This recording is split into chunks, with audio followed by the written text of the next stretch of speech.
कुरान की ये 2 आयतें आपको बहुत सुकून देंगी। सबसे पहला सूरह बकरा आयत नंबर 286, ला युकल्लिफुल्लाहु नफ्सन इल्ला वुसअहा।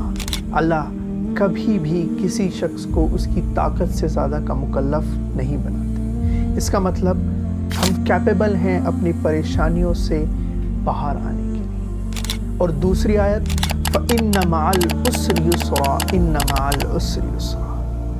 अल्लाह ने यहाँ पर कहा है कि हर मुश्किल के साथ एक आसानी भी आती है, उसके अंदर एक आसानी भी छुपी होती है। यहाँ पर अल्लाह ने बाद नहीं कहा बादल उस्रि युस्रा, अल्लाह ने कहा विद माल उस्रि युस्रा। इसका मतलब हर परेशानी के साथ एक आसानी छुपी होती है, ज़रूरत है उसे ढूंढने की। इन्फॉर्मेशन अच्छी लगी हो तो वीडियो को लाइक कर दें। इस तरह की और वीडियोस को आप आगे भी देख सकते हैं अगर आप इस चैनल को सब्सक्राइब कर लें।